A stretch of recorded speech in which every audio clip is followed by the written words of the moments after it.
الحمد لله رب العالمين والصلاة والسلام على أشرف الأنبياء والمرسلين أما بعد فأعوذ بالله من الشيطان الرجيم من همزه ونفخه ونفثه بسم الله الرحمن الرحيم رب اشرح لي صدري ويسر لي أمري واحلل عقدة من لساني يفقه قولي اللهم انفعنا بما علمتنا وعلمنا ما ينفعنا وزدنا علما فبشر عبادي الذين يستمعون القول فيتبعون أحسنه أولئك الذين هداهم الله وأولئك هم أولو الألباب أعوذ بالله من الشيطان الرجيم بسم الله الرحمن الرحيم أعوذ بالله من الشيطان الرجيم ولئن أخرنا عنهم العذاب إلى أمة معدودة ليقولن ما يحبسه ألا يوم يأتيهم ليس مصروفا عنهم وحاق بهم ما كانوا به يستهزئون وَلَئِنْ أَخَّرْنَا عَنْهُمُ الْعَذَابَ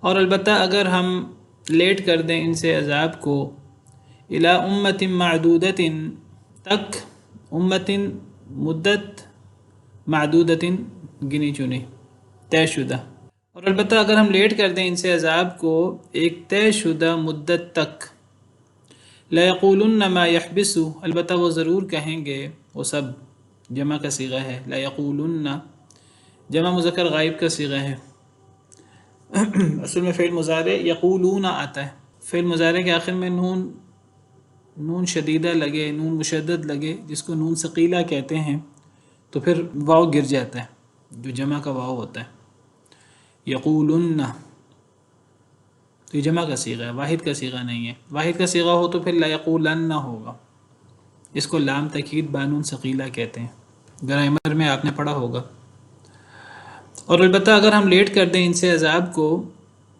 ایک طے شدہ مدت تک لا یقولن البتہ وہ سب ضرور کہیں گے ما یحبسو کس نے روک لیا ہے اس کو یعنی عذاب کو الا یوم یاتیہم خبردار وہ دن جس دن وہ آئے گا یعنی عذاب لیس مصروفا عنہم نہیں وہ پھرا ہوا ہوگا ان سے وحاق بهم ما كانوا به يستهزئون اور گھیر لے گی انہیں وہ چیز کہ وہ تھے ساتھ اس کے مذاق اڑاتے مکی صورت ہے اللہ تعالیٰ مشرکین مکہ کفار مکہ کے بارے میں بات کر رہے ہیں اور اللہ فرماتے ہیں وَلَئِنْ أَخَّرْنَا عَنْهُمُ الْعَذَابَ اور البتہ اگر ہم لیٹ کر دیں ان سے عذاب کو إِلَىٰ أُمَّةٍ مَعْدُودَةٍ ایک طے شدہ مدت تک اگر ہم ایک طے شدہ مدت تک ان سے عذاب لیٹ کر دیں اگر ہم ان کے اعمال تو ایسے ہیں کفر و شرک خرافات بدعات انکار استہزاء ان کے اتنے گھنونے اعمال ہیں جرم ہیں کہ فوری عذاب آ جانا چاہیے لیکن اللہ غفور الرحیم ہے اللہ رحم کرنے والے ہیں ڈھیل دینے والے ہیں تو اگر اللہ انہیں ڈھیل دے دیں اللہ فرماتے ہیں اگر ہم انہیں ڈھیل دے دیں اگر ہم انہیں لیٹ کر دیں فوری عذاب نہ دیں بلکہ ہم انہیں کچھ مہلت دے دیں اگر ہم ان سے مؤخر کر دیں عذاب کو ان کے عمل کے فوراً بعد عذاب آنا چاہیے لیکن اگر ہم عذاب کو لیٹ کر دیں وہ جو عذاب لیٹ ہوتا ہے وہ بھی ایک مقررہ مدت کے لیے لیٹ ہوتا ہے یہ نہیں ہوتا کہ وہ عذاب جب لیٹ ہوتا ہے تو بس وہ لیٹ ہی ہو جاتا ہے یہ نہیں ہوتا کہ اگر اللہ تعالیٰ کسی سے عذاب ٹال دیں لیٹ کر دیں کچھ دیر کے لیے تو وہ عذاب نہیں آئے گا اب موت نہیں آئے گی اب اللہ کی پکڑ نہیں آئے گی اللہ کی پکڑ تو آنی ہی آنی ہے عذاب تو آنا ہی آنا ہے اللہ کی ناراضگی ہے تو اللہ کا غصہ وہ اس کا اظہار تو ہونا ہی ہونا ہے یہ تو اللہ کی طرف سے رحمت ہے کہ اگر اللہ تعالیٰ مہلت دے دیں حالانکہ ان کے اعمال ایسے ہیں کہ ان اعمال کے نتیجے میں فوری عذاب آ سکتا ہے آنا چاہیے اصل میں ہم اندازہ نہیں کرتے کہ یہ جو اعمال ہیں ان کی نحوست بہت زیادہ ہوتی ہے برے اعمال اور خاص طور پہ جو کفر و شرک اور یہ جو بڑے بڑے گناہ ہیں جن کو کبیرہ گناہ کہتے ہیں یا اکبر الکبائر کہتے ہیں یا ہلاک کرنے والے گناہ کہتے ہیں کفر و شرک سے بڑا ہلاک کرنے والا گناہ کون سا ہوگا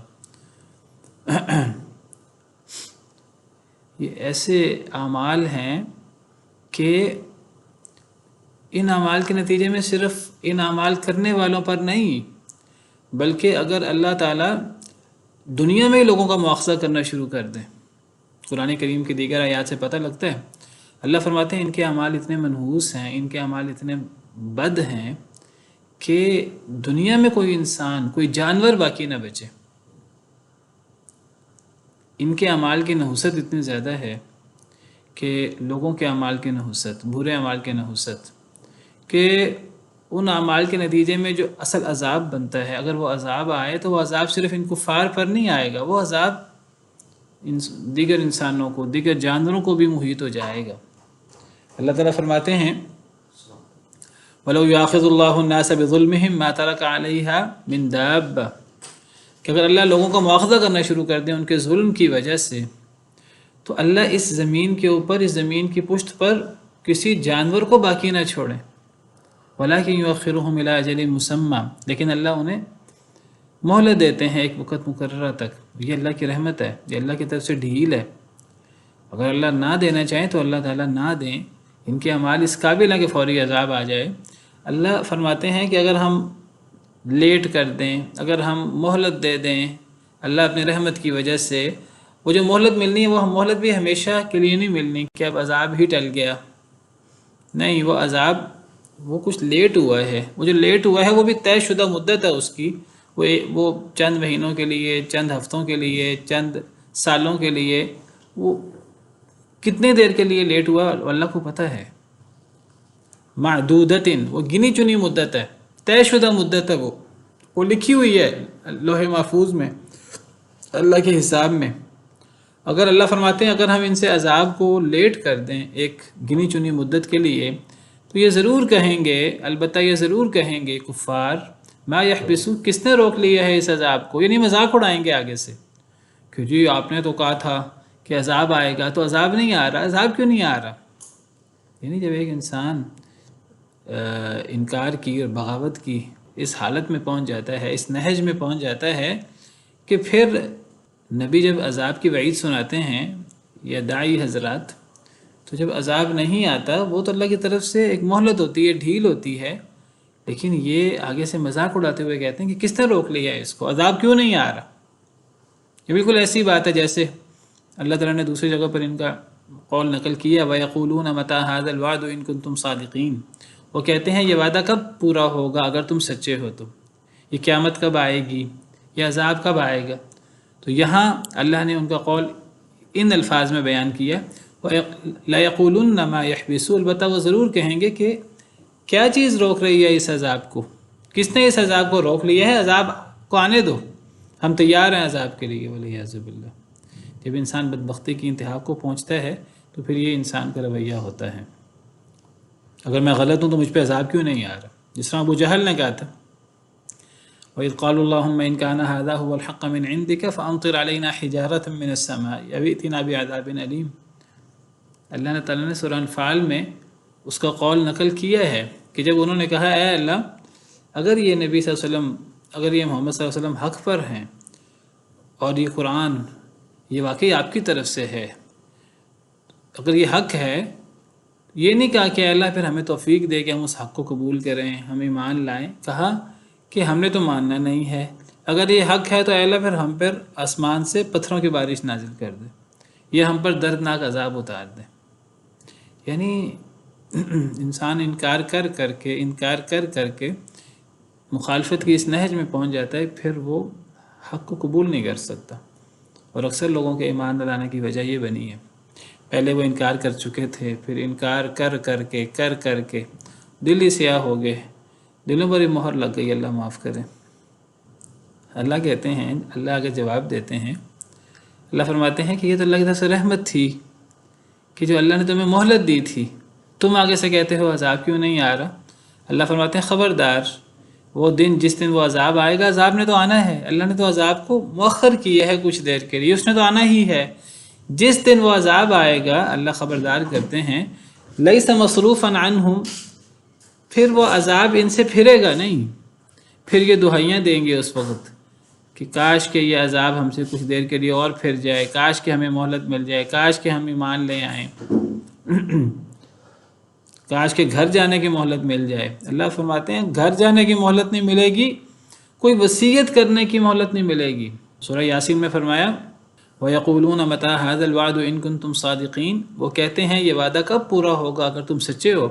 اللہ فرماتے ہیں مَا يَنظُرُونَ إِلَّا صَيْحَةً وَاحِدَةً تَأْخُذُهُمْ وَهُمْ يَخِصِّمُونَ، یہ تو اصل میں ایک ہی چیخ کا انتظار کر رہے ہیں، ایک ہی چیخ کی مار ہے۔ تأخذهم وهم يخصمون، وہ چیخ اس حالت میں آئے گی، وہ عذاب اس حالت میں آئے گا کہ یہ جھگڑا کر رہے ہوں گے۔ فلا يستطيعون توصية ولا إلى أهلهم يرجعون، پھر نہ یہ وصیت کرنے کی طاقت رکھیں گے، نہ گھر پہنچنے کی طاقت رکھیں گے، یہ گھر بھی نہیں پہنچ سکیں گے، وصیت کرنے کی بھی مہلت نہیں ملے گی، اتنی سی مہلت بھی نہیں ملے گی۔ پھر یہ دعائیاں دیں گے کہ اے اللہ تھوڑا رحم کر دے، اے اللہ تھوڑا مہلت دے دے، لیکن پھر مہلت نہیں ملتی۔ وَلَن يُؤَخِّرَ اللَّهُ نَفْسًا إِذَا جَاءَ أَجَلُهَا، جب پھر وقت مقررہ جو اللہ نے طے کیا وہ آ جاتا ہے، ابھی اللہ نے وقت مقرر نہیں کیا، اللہ نے ڈھیل دی ہے، جب وہ وقت مقررہ آ جائے گا پھر وہ عذاب ان سے پھر نہیں سکے گا۔ لَيْسَ مَصْرُوفًا عَنْهُمْ، نہیں وہ پھیرا جائے گا، عنہم ان سے، وَحَاقَ بِهِمْ مَا كَانُوا بِهِ يَسْتَهْزِئُونَ، اور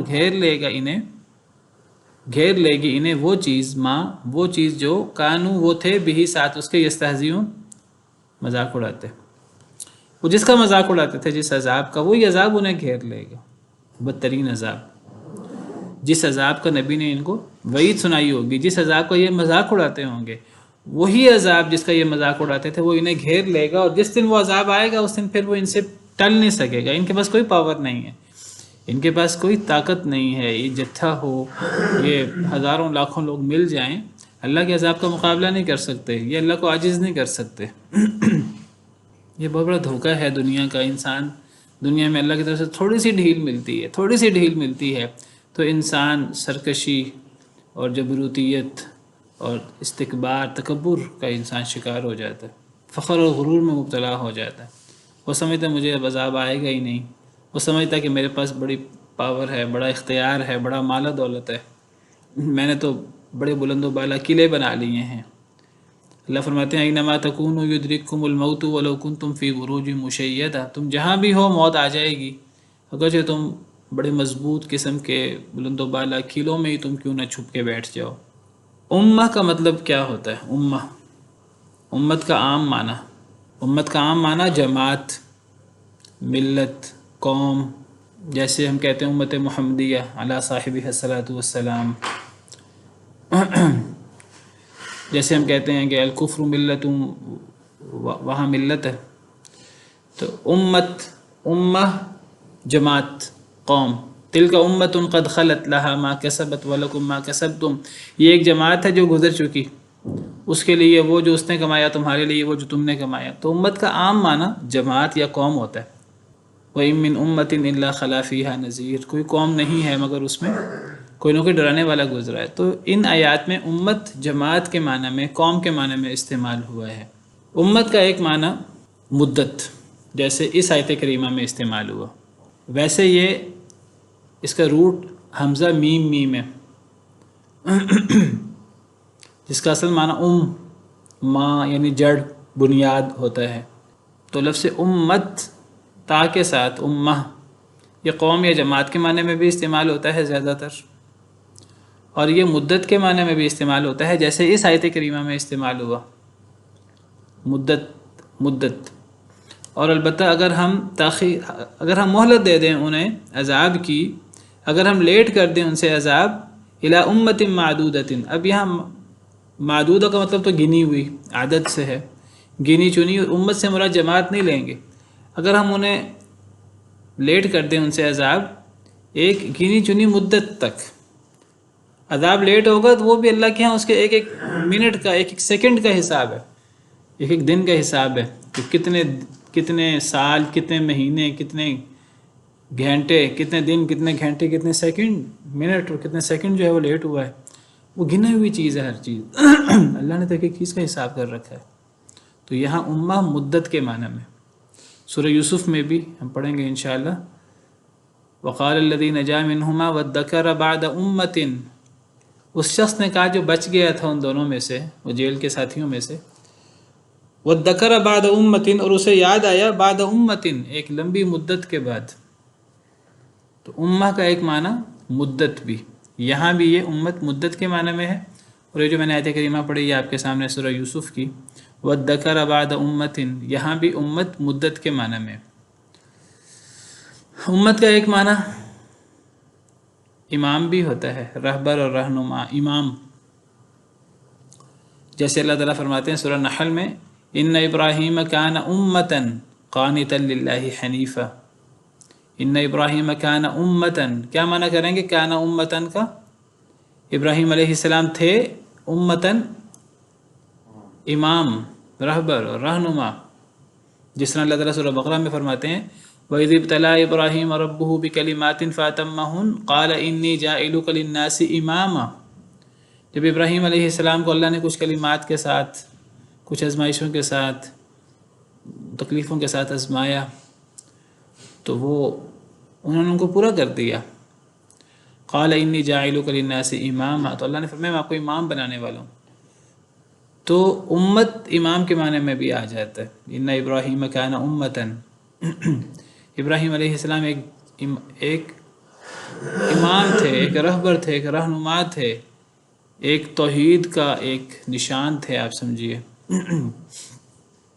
توحید کے امام۔ تو یہاں امت یہ مدت کے معنی میں ہے۔ وَلَئِنْ أَذَقْنَا الْإِنسَانَ مِنَّا رَحْمَةً ثُمَّ نَزَعْنَاهَا مِنْهُ إِنَّهُ لَيَئُوسٌ كَفُورٌ، اور البتہ اگر ہم ذائقہ چکھائیں انسان کو، منا اپنے پاس سے، منا من اور نا ہے، دو الفاظ، من اور نا، منا من سے اور نا ہماری طرف سے، اور البتہ اگر ہم چکھائیں انسان کو اپنے پاس سے رحمتاً رحمت، ثم نزعناها منہ، پھر ہم کھینچ لیں اس کو، اس رحمت کو، منہ اس سے، انہ لیئوس کفور، بے شک وہ البتہ بہت مایوس ہو جاتا ہے، بہت ناشکرہ ہو جاتا ہے۔ اللہ تعالیٰ نے انسان کی ایک عام عادت، ایک عام طبیعت کا ذکر کیا ہے بالعموم۔ انسان کی طبیعت یہ ہے کہ اللہ فرماتے ہیں اگر ہم ذائقہ چکھائیں، البتہ اگر ہم ذائقہ چکھائیں انسان کو، منا اپنی طرف سے، رحمتاً رحمت کا۔ کیا پتہ لگتا ہے اس سے پتہ لگتا ہے انسان پر جو نعمتیں آتی ہیں، جو انعام ہوتا ہے، وہ انسان کے ہاتھوں کی کمائی ہوتی ہے، انسان کی محنت کا نتیجہ ہوتا ہے؟ نہیں، اس سراسر اللہ کی رحمت ہوتی ہے۔ اللہ فرماتے ہیں اور البتہ اگر ہم چکھائیں انسان کو، منا اپنی طرف سے، رحمتاً رحمت، منا اپنی طرف سے، یعنی یہ رحمت ہمارا خاص فضل ہوتا ہے انسان پر۔ انسان یہ نہ سمجھے کہ یہ میرے اعمال کا نتیجہ ہوتا ہے، یہ میری کوئی صلاحیت کی وجہ سے مجھے یہ نعمت ملتی ہے، میرے کسی عمل کی وجہ سے مجھ پر انعام ہوتا ہے۔ انسان پر جو رحمت ہوتی ہے وہ اللہ کا انعام ہوتا ہے۔ اللہ فرماتے ہیں البتہ اگر ہم ذائقہ چکھائیں انسان کو، خاص اپنی طرف سے رحمت، اللہ کا کرم ہوتا ہے۔ یہ بہت بڑا دھوکہ ہے ایک انسان کا کہ دنیا میں میں نے تو اپنے بل بوتے پر یہ حاصل کیا، میں نے اپنے ہاتھوں کی کمائی سے یہ حاصل کیا، میں نے اپنی محنت سے یہ حاصل کیا۔ اگر محنت سے ہر چیز حاصل کی جا سکتی ہے تو پھر محنت کا نتیجہ فرق کیوں ہوتا ہے مختلف لوگوں کا؟ اللہ یبسط الرزق لمن یشاء ویقدر، اللہ جس کے لیے چاہیں رزق پھیلا دیں، جس کے لیے چاہیں رزق تنگ کر دیں۔ انسان عاجز ہے، کمزور ہے۔ جس طرح یہ دنیا اللہ کی مخلوق ہے، اس دنیا کی دیگر تمام مخلوقات اللہ کی مخلوق ہیں، اللہ کے سامنے عاجز ہیں، اسی طرح انسان بھی اس کائنات میں ایک عاجز مخلوق ہے، اللہ کے حکم کے تابع ہے۔ اللہ نے اسے باقی مخلوق کی بنسبت اللہ نے اسے عزت دی ہے، اس پر بڑے احسانات کیے ہیں۔ اس کا مطلب یہ نہیں کہ انسان اب اپنے بل بوتے پر سب کچھ کر سکتا ہے۔ یہ بہت بڑا دھوکہ ہے جو انسان کو ہوتا ہے۔ مال آ جاتا ہے انسان کے پاس، اقتدار آ جاتا ہے، انسان اپنے آپ کو دنیا کا انداتا سمجھنا شروع کر دیتا ہے، دنیا کا جو ہے وہ رب سمجھنا شروع کر دیتا ہے۔ نمرود نے رب ہونے کا دعویٰ کیا، اس لیے کہ اللہ نے اسے بادشاہت دی۔ الم تر الی الذی حاج ابراہیم فی ربہ ان آتاہ اللہ الملک، کیا آپ نے نہیں دیکھا اس شخص کو جس نے جھگڑا کیا ابراہیم علیہ السلام سے ان کے رب کے بارے میں؟ اس لیے کہ اللہ نے اسے بادشاہت دی تھی۔ فرعون نے اپنے آپ کو سب سے بڑا رب کہا، ولیعذ باللہ۔ تو انسان بڑا ہی کمزور ہے، اور انسان بڑا ہی ظالم ہے اور جلد باز ہے، اور انسان جو ہے وہ سمجھتا ہے کہ یہ چیز میں نے اپنی صلاحیتوں سے، اپنی محنت سے کمائی ہے، اور یہ چیز اللہ کو بالکل پسند نہیں ہے۔ جس بندے میں انانیت آ جائے، جس بندے میں آ جائے، تو وہ تباہ ہو جاتا ہے۔ شیطان نے کہا تھا انا خیر منہ خلقتنی من نار وخلقتہ من طین، اے اللہ میں اس سے زیادہ بہتر ہوں انسان سے۔ تو اللہ نے ایسے دھتکار دیا، حالانکہ وہ اتنی عبادت کرنے والا تھا، پتہ نہیں اس نے کتنے سالوں کی عبادت کی ہوئی تھی، اس کی عبادت بھی شاید اس کے اندر خلوص نہیں تھا، یہ جو بھی تھا، بہرحال اللہ نے دھتکار دیا اس کی انانیت کی وجہ سے، اس کی انا کی، میں کی وجہ سے۔ فرعون نے کہا انا ربکم الاعلی، قارون نے کہا کہ میرے پاس جتنا بھی مال و دولت ہے، جتنی بھی صلاحیتیں ہیں، یہ تو میں نے اپنے علم اور اپنی صلاحیت سے ہی چیزیں حاصل کی ہیں۔ اللہ کو یہ لفظ بڑا ناپسند ہے۔ قال انما اوتیتہ علی علم عندی، کہنے لگا میں نے تو یہ چیزیں اپنے علم اور اپنی صلاحیتوں سے حاصل کی ہیں۔ جس طرح آج ہم کہتے ہیں، ہمارے یہاں جملہ بڑا مشہور ہے کہ جی ہمیں تو ہر چیز اپنے زور بازو سے حاصل کرنی چاہیے، اللہ کی رحمت سے حاصل کرنی ہے۔ اللہ دے گا تو ہمیں وہ چیز ملے گی، اللہ نہیں دیں گے تو نہیں ملے گی۔ اسباب نہ ہوں، نتیجہ اللہ کرتے ہیں۔ اللہ کے لیے کیا مشکل ہے؟ حضرت زکریا علیہ السلام بوڑھے تھے، اولاد نہیں ہو سکتی تھی، بیوی بانجھ تھی، اولاد نہیں ہو سکتی تھی، اللہ نے بیٹا دے دیا اسباب کے بغیر۔ جب اللہ تعالیٰ سے کہا اے اللہ تعالیٰ نشانی دکھائیے، اے اللہ تعالیٰ اولاد کیسے ہو سکتی ہے، تو اللہ نے فرمایا کہ اسباب کے بغیر میں نتائج نکال سکتا ہوں، اسباب سارے موجود ہوں، نتیجہ ہو نہ، نتیجہ عمل میں نہ آئے، میں یہ بھی کر سکتا ہوں۔ تمہاری زبان صحیح سالم ہوگی، کوئی بیماری نہیں ہوگی، کوئی نکاہت نہیں ہوگی، تم بالکل ٹھیک ہوگے، 3 دن کے لیے زبان بند ہو جائے گی۔ حالانکہ زبان کا تعلق جوانی بڑھاپے سے نہیں ہے، یعنی ان کی ایسی عمر تھی حضرت زکریا علیہ السلام کی کہ وہ بولتے تھے اور بالکل صحیح بولتے تھے۔ 3 دن کے لیے اللہ نے زبان بند کر دی۔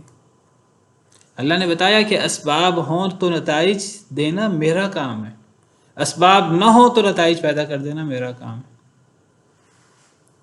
بہت بڑا دھوکہ ہے ہمارا کہ ہم دنیا کے اندر چیزیں اپنے زور بازو سے حاصل کرتے ہیں، اپنی صلاحیتوں سے حاصل کرتے ہیں۔ اللہ کی رحمت ہوتی ہے تو ہمیں چیز ملتی ہے، اللہ کی رحمت نہ ہو تو ہم سانس نہ لے سکیں، اللہ کی رحمت نہ ہو ہم اپنے بازو نہ ہلا سکیں، ہم اپنی پلکیں نہ جھپک سکیں۔ باقی میں محنت کرنے کی اور میں تدبیر کرنے کی نفی نہیں کر رہا، اللہ نے محنت کرنے کا، تدبیر کرنے کا حکم دیا ہے۔ اللہ نے یہ نہیں فرمایا گھر جا کے بیٹھ جاؤ اور اللہ کی رحمت کا انتظار کرو۔ اللہ فرماتے ہیں میدان میں اترو، محنت کرو، تدبیر کرو، لیکن اس پہ بھروسہ نہ کرو۔ محنت کرو، نتائج اللہ رب العالمین پہ چھوڑ دو۔ جیسے سیدنا یعقوب علیہ السلام نے اپنے بیٹوں سے کہا تھا، حضرت یعقوب علیہ السلام اللہ فرماتے ہیں ہم نے علم دیا تھا، نبی تھے، جلیل القدر پیغمبر تھے، جن کا لقب اسرائیل ہے۔ حضرت یعقوب علیہ السلام بیٹے نکلے حضرت یوسف کو ڈھونڈنے، تو باپ نے کہا، غلہ لینے نکلے تو باپ نے کہا کہ اے بیٹو تم 12 ہو اور تم بڑی تعداد میں ہو اور طاقتور، لمبے چوڑے سارے، اور 12 کی تعداد میں 11 بھائی، 12ویں حضرت یوسف تھے، وہ نہیں تھے، تو لوگ تمہیں دیکھ کر کہیں تمہیں نظر نہ لگ جائے، تو تم نے یہ کرنا ہے کہ تم نے اکٹھے دروازے سے داخل نہیں ہونا شہر میں، بہت سارے لوگ ہوں گے، بہت سارے لوگوں کی نظریں ہوں گی، تو کوئی تمہیں نظر نہ لگ جائے، تو کیا کرنا کہ مختلف دروازوں سے داخل ہونا، بعد میں جا کے اکٹھے ہو جانا، دروازے پر جہاں رش ہوگا، جہاں لوگ زیادہ ہوں گے وہاں اکٹھے نہ ہونا، کہیں نظر نہ لگ جائے۔ وقال یا بنی لا تدخلوا من باب واحد وادخلوا من ابواب متفرقہ، کہا میرے بیٹو ایک دروازے سے داخل نہ ہونا، مختلف دروازوں سے داخل ہونا۔ ایک تدبیر بتائی، بڑے تھے، نبی تھے، تجربہ کار تھے، ایک زندگی گزاری تھی، تو ایک تدبیر بتائی بیٹوں کو، کہا بیٹو اس تدبیر پر عمل کرنا، لیکن ساتھ ہی کیا کہا، جو میں جس کی طرف اشارہ کرنے کی کوشش کر رہا ہوں، ساتھ ہی کہا وما اغنی عنکم من اللہ من شیء، کہ میں اللہ سے تمہیں کوئی فائدہ نہیں دے سکتا، ان الحکم الا للہ، حکم اللہ کا ہی ہوگا۔ یعنی اگر اللہ تمہیں نظر لگانا چاہے، کوئی نقصان دینا چاہے، تم اگر الگ الگ دروازوں سے بھی داخل ہوگے تو نظر تو پھر بھی لگ جائے گی، نقصان تو پھر بھی ہو جائے گا، یہ میری تدبیر ہے، یہ تدبیر کی حد تک ہے، اس کے نتائج میرے ہاتھ میں نہیں ہیں، تمہارے ہاتھ میں نہیں ہیں، اللہ کے ہاتھ میں۔ وما اغنی عنکم من اللہ من شیء ان الحکم الا للہ علیہ توکلت وعلیہ فلیتوکل المتوکلون، میں نے اللہ پہ توکل کیا ہے، اللہ پر ہی توکل کرنے والوں کو توکل کرنا چاہیے۔ توکل کا معنی سمجھا دیا، توکل کیا ہے؟ توکل ہے اللہ پر بھروسہ کرنا اپنی تدبیر کرنے کے بعد، انسان اپنی تدبیر مکمل کرے، بھروسہ اللہ رب العالمین پر کرے، نتیجہ اللہ کے ہاتھ میں، اپنے قوت بازو پر بھروسہ نہ کرے، کوشش پوری کرے، اپنے گھر نہ بیٹھ جائے۔ اللہ نے بہت تعریف کی، اللہ نے فرمایا وَلَمَّا دَخَلُوا مِنْ حَيْثُ أَمَرَهُمْ أَبُوهُمْ، جب وہ وہاں سے داخل ہوئے جہاں سے باپ نے حکم دیا تھا، یعنی الگ الگ دروازوں سے داخل ہوئے۔ مَا كَانَ يُغْنِي عَنْهُم مِّنَ اللَّهِ مِنْ شَيْءٍ، ان کا باپ انہیں اللہ کے بالمقابل کوئی فائدہ نہیں دے سکتا تھا۔ إِلَّا حَاجَةً فِي نَفْسِ يَعْقُوبَ قَضَاهَا، ہاں حضرت یعقوب کے دل میں ایک خیال آیا، ایک رائے آئی، انہوں نے اس کو اختیار کیا۔ پھر اللہ فرماتے ہیں وَإِنَّهُ لَذُو عِلْمٍ لِّمَا عَلَّمْنَا، بڑے علم والے تھے، اس لیے علم والے تھے کہ ہم نے علم سکھایا تھا۔ وَلَٰكِنَّ أَكْثَرَ النَّاسِ لَا يَعْلَمُونَ، اکثر لوگ جانتے نہیں۔ اللہ نے تعریف کی حضرت یعقوب علیہ السلام کے اس عقیدے کی اور اس رویے کی جو انہوں نے پیش کیا، تدبیر کا پورا حکم دیا، لیکن کہا کہ توکل اللہ رب العالمین کے حکم پر ہوگا، نتیجہ اللہ رب العالمین کے ہاتھ میں ہے، نتیجہ میرے ہاتھ میں نہیں، تمہارے ہاتھ میں نہیں۔ تو فرمایا البتہ اگر ہم ذائقہ چکھائیں انسان کو اپنے پاس سے رحمت کا، دنیا میں انسان کو جو ملتا ہے وہ خاص اللہ کی رحمت سے ملتا ہے۔ ہاں اگرچہ اس کے لیے انسان تدبیر کرے، اللہ کی رحمت ہوگی تو نتیجہ ملے گا، اللہ کا حکم ہوگا تو نتیجہ ملے گا۔ کچھ لوگ آیت پڑھتے ہیں قرآن کریم کی کہ جی وَأَن لَّيْسَ لِلْإِنسَانِ إِلَّا مَا سَعَىٰ، انسان کو اس کی کوشش کا فائدہ ملتا ہے، جتنی کوشش کرے گا اتنا فائدہ ہوگا۔ یہ آیت کریمہ آخرت کے بارے میں اور نیک اعمال کے بارے میں۔ دنیا میں انسان تدبیر کرے، اللہ کا حکم ہوگا تو نتیجہ ملے گا، اور دنیا میں انسان کو محنت کے بغیر بھی نتیجہ مل جاتا ہے، محنت کے بغیر بھی انسان پر اللہ کی رحمت ہو جاتی، آخرت میں نہیں ہوگی۔ یہ آیت خالصاً آخرت کے لیے، دنیا سے کوئی تعلق نہیں ہے آیت کا۔ دنیا سے تدبیر کیا تک تعلق ہے؟ دنیا میں یہ اصول نہیں ہے کہ انسان کوشش کرے گا تو نتیجہ ملے گا۔ یہ دنیا میں آپ دیکھیں بچے ہیں، چھوٹے بچے، بالکل دودھ پیتے بچے، ان کو رزق مل رہا، کہاں سے رزق مل رہا؟ ان کی کیا محنت ہے؟ دوسروں کی محنت کا نتیجہ مل رہا ہے نا۔ آخرت میں کسی کو دوسروں کی محنت کا نتیجہ نہیں ملے گا۔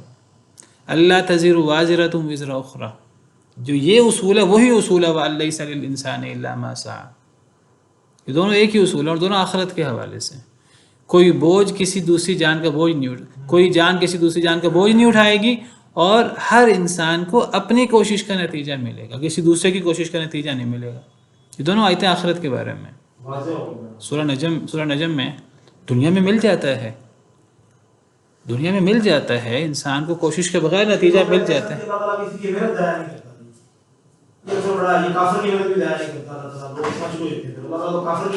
کیا مطلب اللہ یبسط الرزق لمن یشاء ویقدر کا کیا مطلب؟ اللہ جس کے لیے چاہے رزق پھیلا دیتا ہے، جس کے لیے چاہے رزق تنگ کر دیتا ہے۔ اللہ نے کہاں فرمایا کہ محنت کرو گے تو میں رزق پھیلا دوں گا، نہیں کرو گے؟ دیکھیں میں یہ نہیں کہہ رہا انسان کو محنت نہیں کرنی چاہیے، بعض لوگ اس سے مغالطے کا شکار ہو جاتے ہیں کہ جی جو ہے نا محنت نہیں کرنی چاہیے۔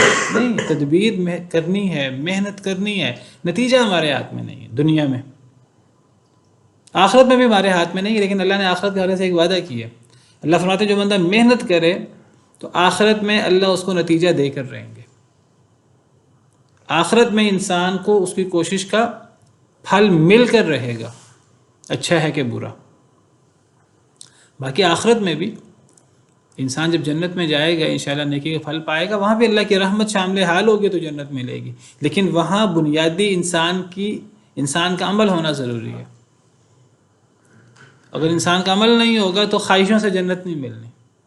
دنیا میں خواہش سے انسان کو مال مل سکتا ہے، آخرت میں نہیں مل سکتی جنت، خواہش سے نہیں مل سکتی۔ بہرحال اصل بات یہاں دوسری ہے، چونکہ اس کا اشارہ آیا تھا، میں نے ذکر کر دیا کہ البتہ اگر ہم ذائقہ چکھائیں انسان کو خاص اپنی طرف سے، منا تو رحمت اللہ کی طرف سے ہوتی ہے، منا میں یہ اشارہ موجود ہے۔ اگر ہم انسان کو رحمت کا ذائقہ چکھائیں، ثم نزعناها من، پھر ہم ان سے کھینچ لیں اس رحمت کو انسان سے، انہ لیئوس کفور، بے شک وہ یعنی وہ انسان البتہ بہت مایوس ہو جاتا ہے۔ یئوس یہ فعول مبالغے کا صیغہ ہے، بہت مایوس ہو جاتا ہے، کفور بہت ہی ناشکرہ ہو جاتا ہے۔ انسان کا مزاج ہے کہ انسان کو رحمت ملے، پھر اللہ تعالی رحمت چھین لیں تو انسان مایوس ہو جاتا ہے، ناشکرہ ہو جاتا ہے، شکایتیں شروع کر دیتا ہے، شکوہ شروع کر دیتا ہے اللہ کا لوگوں سے، اور مایوس ہو جاتا ہے۔ بھئی جس اللہ نے پہلے نعمت دی تھی، جس اللہ نے اب لے لی واپس، وہ اللہ دوبارہ دے دیں گے۔ اللہ سے رابطہ مضبوط کرنا چاہیے، اللہ کو شکایت کرنی چاہیے، اللہ کے سامنے راز و نیاز کرنا چاہیے، اللہ سے دعائیں کرنی چاہیے۔ جس اللہ نے پہلے دیا تھا، جس اللہ نے اب لے لیا، وہ دوبارہ بھی دے سکتا ہے، دوبارہ دینے پر قادر ہے۔ دینے والا بھی وہ ہے، چھیننے والا بھی وہ ہے۔ لیکن انسان کا مزاج کیا ہے؟ عام انسان کا، کہ عام انسان کو اگر رحمت ملے پھر اس سے وہ چھن جائے تو وہ سمجھتا ہے مجھے اب رحمت نہیں ملنی، اب تو مجھ پہ کبھی رحمت نہیں ہوگی۔ یہ مایوسی ہے، اور مایوسی کفر ہے، اللہ معاف کرے۔ انہ لا ییأس من روح اللہ الا القوم الکافرون، اللہ فرماتے ہیں اللہ کی رحمت سے نا امید تو کافر لوگ ہوتے ہیں۔ دوسری آیت میں فرمایا ومن یقنط من رحمت ربہ الا الضالون، اللہ کی رحمت سے نا امید تو صرف ظالم ہی ہوتے ہیں۔ ایک انسان یعنی اس کو کسی چیز کا ملنا دنیا کے اندر اس کو ناممکن لگ رہا ہو، پھر بھی اس کو مایوس نہیں ہونا چاہیے۔ اللہ کے لیے تو کوئی چیز ناممکن نہیں، اللہ سے انسان مانگے۔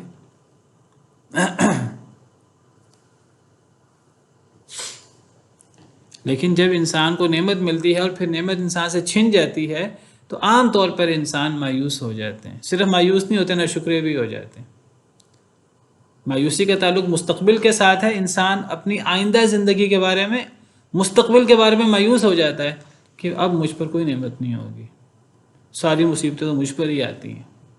یہ اللہ کے ساتھ شکوہ بھی ہے، اللہ کی شکایت بھی ہے، اور مایوسی بھی ہے۔ اور انسان ناشکرہ ہوتا ہے اپنی گزشتہ زندگی کے بارے میں، یعنی اللہ نے پہلے نعمت کی ہوتی ہے، انسان اس نعمت کو بھول جاتا ہے، اللہ کی ساری نعمتیں بھول کر وہ جو ایک دو مصیبتیں آتی ہیں، بس مجھ پہ یہ مصیبت ہے، یہ بیماری ہے، اب تو میں کبھی صحت یاب نہیں ہو سکوں گا، اب تو مجھ پر تو کبھی نعمت ہی نہیں آئے گی۔ بھی جو پہلے نعمت آئی تھی وہ اس کی ناشکری ہو رہی ہے، تو وہ اپنی ماضی اور حال میں ناشکرہ ہو جاتا ہے، مستقبل کے بارے میں مایوس ہو جاتا ہے۔ کتنا بڑا شیطان کا دھوکہ ہے۔ البتہ اگر ہم ذائقہ چکھائیں اس کو یعنی انسان کو، نعما نعمت کا، بعد ضراء دکھ کے بعد، تکلیف کے بعد۔ پہلے کیا اللہ نے رویہ پیش کیا انسان کا؟ نعمت کے بعد اگر مصیبت آئے تو اب انسان کا رویہ کیا ہونا چاہیے؟ انسان کا رویہ تو یہ ہونا چاہیے کہ جس اللہ نے پہلے نعمت دی تھی، اگر مصیبت آ گئی ہے میں صبر کرتا ہوں، میں اللہ سے دعا کروں گا، اللہ دوبارہ نعمت دے دیں گے۔ لیکن انسان کیا کرتا ہے؟ نعمت کے بعد مصیبت آئے تو انسان مستقبل کے بارے میں مایوس ہو جاتا ہے، اپنے ماضی اور حال کے بارے میں ناشکرہ ہو جاتا ہے۔ اب دوسرا رویہ کیا ہے؟ یہ عام انسان کی بات ہو رہی ہے، عام طور پر۔ وَلَئِنْ أَذَقْنَاهُ نَعْمَاءَ بَعْدَ ضَرَّاءَ، اگر الٹ ہو جائے معاملہ کہ پہلے نعمت کے بعد تکلیف تھی، نعمت چھین لی تھی اللہ نے، اب تکلیف کے بعد نعمت ہے، اگر ہم ذائقہ چکھائیں اس کو نعمت کا دکھ کے بعد، دکھ بھی اللہ کی طرف سے آیا، نعمت بھی اللہ کی طرف سے آئی، چاہے انسان نے تدبیر کی یا نہیں کی، تدبیر کے بعد بھی انسان کو نعمت ملے گی تو اللہ کے رحمت سے ملے گی۔ اگر ہم ذائقہ چکھائیں انسان کو نعمت کا دکھ کے بعد، تکلیف کے بعد، مست جو اسے چھوئی تھی، جو دکھ جو تکلیف اسے چھوئی تھی، جو آئی تھی، اس کے بعد اگر ہم نعمت کا مزہ چکھائیں، لَيَقُولَنَّ ذَهَبَ السَّيِّئَاتُ عَنِّي، البتہ وہ ضرور کہتا ہے چلی گئیں برائیاں مجھ سے، تکلیفیں مجھ سے، وہ کہتا ہے اب ساری تکلیفیں چلی گئیں۔ اِنَّهُ لَفَرِحٌ فَخُورٌ، صرف یہ نہیں کہتا ساری تکلیفیں چلی گئیں، وہ بے شک وہ البتہ بہت خوش ہو جاتا ہے، بہت فخر کرنے والا ہو جاتا ہے۔ وہ سمجھتا ہے کہ بس اب دنیا میرے کنٹرول میں ہے، اب میں تو دنیا کا انداتا ہوں، اب دنیا میرے قدموں تلے ہے، میں تو اب بس سب کچھ کر سکتا ہوں۔ بھئی اللہ نے، یہ اللہ کی نعمت سے آپ کو ملی ہے، اس میں آپ کی صلاحیت کا عمل دخل نہیں ہے، یہ آپ کے علم کی وجہ سے، آپ کی صلاحیت کی وجہ سے، آپ کی محنت کی وجہ سے آپ کو نہیں ملی۔ اگر یہ آپ کی محنت کی وجہ سے، آپ کی صلاحیت کی وجہ سے ملی ہوتی تو آپ جیسے باصلاحیت اور بھی بہت سارے ہیں، ان کو یہ بادشاہت، ان کو یہ نعمت، ان کو یہ اقتدار کیوں نہیں ملا؟ یہ اللہ کی رحمت سے ملا ہے۔ جب اللہ کی رحمت سے ملا ہے تو انسان کو اللہ کے سامنے عاجز ہونا چاہیے۔ لیکن عام طور پہ کیا رویہ ہے، اگر تکلیف کے بعد اللہ تعالیٰ نعمت دے دیں تو پھر انسان کہتا ہے اب تو کبھی مصیبت آئے گی نہیں۔ بھئی مصیبت دوبارہ آ سکتی ہے۔ انسان سمجھتا ہے جیسے میں نے دنیا میں ہمیشہ رہنا، بڑے بڑے محل بنا لیتا ہے، بڑے بڑے مضبوط قلعے بنا لیتا ہے، اپنے آپ کو بڑی بڑی حفاظت کے اندر محفوظ کر لیتا ہے، سمجھتا ہے اب تو ہمیشہ کی زندگی میری ہے، اب تو کبھی مصیبت نہیں آ سکتی۔ جن کے پاس مال آ جاتا ہے، دولت آ جاتی ہے، منہ سے نہ کہیں، ان کا رویہ بول بول کے یہ بات کہہ رہا ہوتا ہے، جب وہ پھر خدا بن کے بولتے ہیں، جب وہ اکڑ کے بولتے ہیں، لوگوں کو کیڑے مکوڑے سمجھنا شروع کر دیتے ہیں۔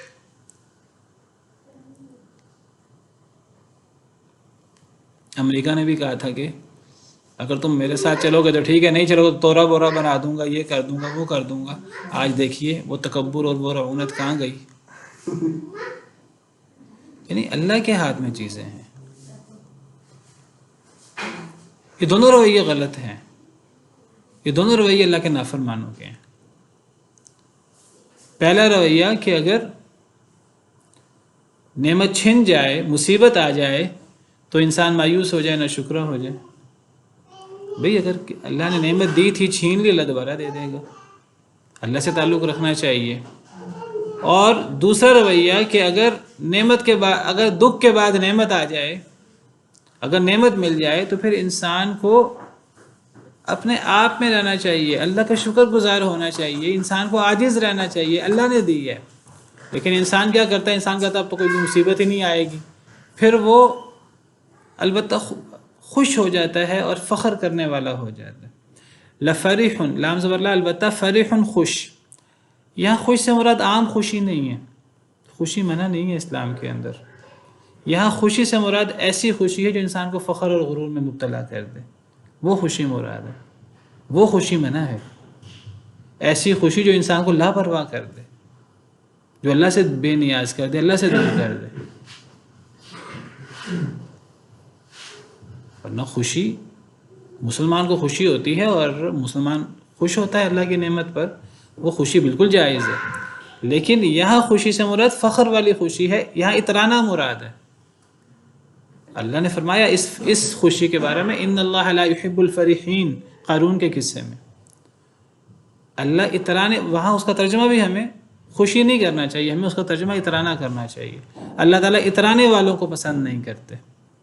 اذ قال له قومه لا تفرح ان اللہ لا يحب الفرحین، قارون کو اس کی قوم نے کہا تھا کہ زیادہ اتراؤ نہیں، اللہ اترانے والوں کو پسند نہیں کرتے۔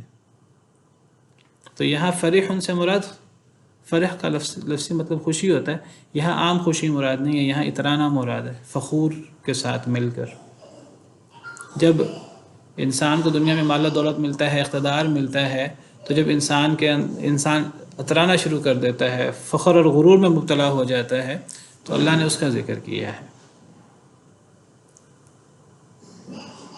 یہ عام رویہ ہے، لوگوں کا، اللہ کے نافرمانوں کا، اور اگر مسلمان بھی اس میں مبتلا ہو جائیں تو بہت بڑی مصیبت ہے، بہت بڑی نافرمانی ہے اللہ تعالیٰ کی، غلط رویہ ہے۔ اللہ فرماتے ہیں یہ رویہ عام لوگوں کا ہوتا ہے، الا الذین صبروا وعملوا الصالحات، سوائے ان لوگوں کے جو صبر کرتے ہیں اور نیک عمل کرتے ہیں، ان کا رویہ یہ نہیں ہوتا۔ یہ دونوں جو اللہ نے رویے پیش کیے ہیں، جو صبر کرنے والے ہیں، اپنے آپ پر کنٹرول کرنے والے ہیں، نیک عمل کرنے والے ہیں، ان کا رویہ دونوں صورتوں میں اس کے الٹ ہوتا ہے۔ دونوں صورتوں میں ان کا رویہ یہ نہیں ہوتا جو یہاں ذکر ہوا ہے۔ صبر کرنے والوں کو اور نیک عمل کرنے والوں کو، اللہ نے ایمان والوں کی بات نہیں کی، مسلمانوں کی۔ مسلمانوں میں کئی لوگ بے صبرے ہوتے ہیں، کئی لوگ اس رویے کا شکار ہوتے ہیں۔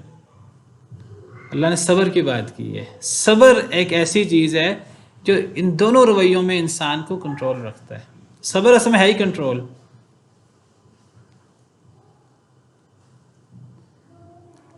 یعنی دیکھیں صبر کیا ہے؟ صبر یہ ہے کہ اگر ایک انسان سے نعمت چھن جائے، انسان صبر کرے۔ بھی پہلے نعمت ملی تھی تو اللہ نے دی تھی، اللہ کی طرف سے رحمت تھی، اب اللہ نے چھین لی ہے تو اللہ کی مرضی، انسان صبر کرے، حوصلہ کرے، اللہ سے دعا کرے۔ اللہ صبر کرنے والوں کو وہ اجر دیں گے، انما یوفی الصابرون اجرہم بغیر حساب، بغیر حساب کے اجر ملے گا۔ دنیا میں بھی صبر کا فائدہ ہوگا، آخرت میں بھی ہوگا، دوبارہ نعمت مل جائے گی۔ اور دوسرا رویہ کہ اگر تکلیف کے بعد نعمت آئے تو پھر اب انسان اپنے آپے سے باہر ہونے کی بجائے، اترانے اور فخر کرنے کی بجائے کنٹرول کرے اپنے آپ۔ صبر کا مطلب کنٹرول کرنا اپنے آپ کو۔ انسان نعمت ملنے میں، اقتدار ملنے پہ کنٹرول کرے اپنے آپ پر، یہ بھی صبر کی قسم ہے، یہ بھی صبر ہے۔ کنٹرول کیا ہے؟ انسان شکر ادا کرے اللہ تعالیٰ کا کہ اس میں میرا کمال نہیں ہے، میری صلاحیت نہیں ہے، یہ اللہ کا کرم ہے مجھ پر، یہ اللہ نے بہت پہلے سے لکھ رکھا تھا میرے بارے میں، یہ اللہ کا فیصلہ ہے۔ اللہ کا فیصلہ چینج ہو جائے، یہ چیز مجھ سے چھن جائے گی۔ جب انسان کو پتہ ہو کہ یہ اللہ کا فیصلہ ہے اور اللہ کا کرم ہے، انسان غرور ہی نہیں کرے گا، اترائے گا ہی نہیں، تکبر کرے گا ہی نہیں، انسان شکر کرے گا اللہ تعالیٰ کا، اللہ آپ کا احسان ہے، آپ کا کرم ہے۔ جب انسان اللہ کا شکر ادا کرے گا، اللہ مزید نعمتیں دیں گے۔ وَإِسْتَأْذَنَ رَبُّكُمْ لَئِن شَكَرْتُمْ لَأَزِيدَنَّكُمْ، تمہارے رب نے اعلان کیا اگر تم شکر کرو گے تو میں مزید نعمتیں دوں گا۔ تو یہ رویہ شکر کا، یہ بھی صبر کے نتیجے میں آتا ہے، انسان اپنے آپ پہ کنٹرول رکھے۔ دوسری آیت کریمہ میں اللہ تعالیٰ اس کو کس انداز سے بیان فرماتے ہیں؟ سورہ معارج میں 29ویں پارے میں اسی بات کو ایک اور انداز سے اللہ تعالیٰ بیان فرماتے ہیں، کَلَّا إِنَّ الْإِنسَانَ خُلِقَ هَلُوعًا، سورہ معارج آیت نمبر 19۔ اللہ فرماتے ہیں بے شک انسان پیدا کیا گیا ہے تھوڑے دل کا، ہلوع، ہا لام عین، کچے دل کا، تھوڑے دل کا۔ عام طور پہ انسانوں کا رویہ یہ ہے کہ وہ تھوڑ دلے ہوتے ہیں، بے صبرے ہوتے ہیں، جلد باز ہوتے ہیں، دل میں جباؤ نہیں ہوتا۔ اصل چیز دل ہے، دل ٹھیک ہو تو سارے اعضاء ٹھیک ہو جاتے ہیں۔ دل ہی اگر تھوڑا دل ہو، کچا دل ہو، بے صبرہ ہو تو پھر اس کا اثر باقی اعضاء پر بھی ہوتا ہے۔ عام طور پر انسان کا رویہ یہ ہے کہ انسان تھوڑے دل کا پیدا کیا گیا ہے، یعنی اذا مسہ الشر جزوعا، جب مصیبت آتی ہے، شر چھوتا ہے تو انسان گھبرا کر چیخ و پکار شروع کر دیتا ہے، وویلا شروع کر دیتا ہے، جزا فضا شروع کر دیتا ہے۔ یہ بھی صبر کے منافی ہے، یہ تھوڑے دل کے ہونے کی علامت ہے، یہ صبر کی علامت نہیں ہے۔ صبر کیا ہے؟ مشکل آئے انسان صبر کرے، حوصلہ کرے، جس اللہ نے مشکل بھیجی ہے وہ مشکل، جو مشکل دیتا ہے وہ مشکل لے بھی لیتا ہے، وہ مشکل سے نجات بھی دے دیتا ہے۔ انسان صبر تو کرے، حوصلہ تو کرے۔ تھوڑا دل ہونے کا کیا ہے عملی نتیجہ؟ کہ جب مشکل آتی ہے، شر ملتا ہے تو جزا فضا کرتا ہے۔ وَإِذَا مَسَّهُ الْخَيْرُ، اور جب خیر چھوتی ہے، منوعا، روک لیتا ہے اس خیر کو، مال جمع کر لیتا ہے، تکبر شروع کر دیتا ہے۔ یہ بھی رویہ تھوڑے دل ہونے کی وجہ سے آتا ہے۔ یہ بے صبری کی وجہ سے آتا ہے. الا المصلین، سوائے نمازیوں کی. یہاں نماز کی بات کی، نماز سے صبر پیدا ہوتا ہے، حوصلہ پیدا ہوتا ہے. بہرحال یہ رویہ اللہ تعالیٰ نے قرآن کریم میں کئی جگہ پر بیان کیا ہے لوگوں کا، اور اللہ فرماتے ہیں کہ صبر کرنے والے، نیک عمل کرنے والے اس سے مستثنا ہیں. اور سورہ معارج میں اللہ فرماتے ہیں نماز پڑھنے والے اس سے مستثنا ہیں، جو نماز پڑھتے ہیں. نماز پڑھنے سے صبر و حوصلہ پیدا ہوتا ہے. حدیث مبارکہ میں اللہ تعالیٰ فرماتے ہیں کہ صحیح مسلم کی حدیث ہے، اللہ فرماتے ہیں کہ نبی صلی اللہ علیہ وسلم فرماتے ہیں عجبا لامر المؤمن، صحیح مسلم حدیث نمبر 2999. مومن کا معاملہ بڑا ہی عجیب ہے. ان امرہ کلہ خیر، مومن کا ہر معاملہ، ہر کام بہت بہتر ہے. اس کی زندگی کا ہر لمحہ ہی بہتر ہے، اچھا گزرتا ہے. زندگی میں کیا ہوتا ہے؟ دو ہی چیزیں ہوتی ہیں، یا مصیبت یا انعام. تو مومن کا ہر معاملہ بہت بہتر ہے. وَلَيْسَ ذَاكَ لِأَحَدٍ إِلَّا لِمُؤْمِنٍ، یہ چیز کسی ایک کو حاصل نہیں ہے، صرف مومن کو حاصل ہے. کافر کو یہ چیز حاصل نہیں ہو سکتی، اللہ کے نافرمان کو یہ چیز حاصل نہیں ہوتی، صرف مومن کو یہ چیز حاصل ہوتی ہے. کیا چیز ہے؟ ان اصابتہ سراء شکر فکان خیر اللہ، اگر اسے کوئی خوشی پہنچے تو وہ شکر کرتا ہے اور یہ اس کے لیے بہتر ہوتا ہے، نعمت اس کے لیے بہتر ہو جاتی ہے. وَإِنْ أَصَابَتْهُ ضَرَّاءُ، اور اگر اسے مصیبت پہنچے، صبر کرتا ہے، فکان خیر اللہ، تو یہ مصیبت اس کے لیے بہتر ہو جاتی ہے. اس کو مصیبت کا اتنا بڑا اجر مل جاتا ہے جتنا کوئی دفعہ نعمت کا نہیں ملتا. مصیبت کی وجہ سے اسے بہت بڑا اجر ملتا ہے. حدیث میں آتا ہے ایک مومن کو کانٹا بھی چوبے اس کو اس کا اجر ملتا ہے اگر صبر کرے تو. ایک حدیث مبارکہ میں ہے، ہم نے اکثر یہ حدیث سنی ہے کہ جی حج کرنے سے انسان ایسے گناہوں سے پاک ہو جاتا ہے جیسے ماں کے پیٹ سے آج پیدا ہوا ہے. تو آپ کو پتہ ہے کہ زیادہ مشکلات آئیں اور انسان صبر کرے تو زیادہ حدیث مبارکہ کا صحیح حدیث مبارکہ کہ زیادہ مشکلات آنے سے جب انسان صبر کرتا ہے تو انسان گناہوں سے ایسے پاک ہو جاتا ہے کہ وہ زمین پہ چل رہا ہوتا ہے اور اس کا ایک گناہ بھی نہیں ہوتا. حدیث کے الفاظ ہیں یمشی ولیس علیہ خطیہ، کہ ایک انسان زمین پر چلتا ہے اور ایک گناہ بھی اس کا نہیں ہوتا. اور یہ کب ہوتا ہے؟ جب انسان پہ مشکلات آئیں اور انسان مشکلات میں صبر کرے. تو فرمایا الا الذین صبروا وعملوا الصالحات، سوائے ان لوگوں کو جو صبر کریں، وعملوا الصالحات، اور نیک عمل کریں، اولئک لهم مغفرۃ واجر کبیر، یہی وہ لوگ ہیں جن کے لیے مغفرت ہے، بخشش ہے اللہ کے ہاں، اور بہت بڑا اجر ہے. چلیں اتنا ہی کافی ہے. سبحان ربک رب العزۃ عما یصفون وسلام علی المرسلین والحمد للہ رب العالمین.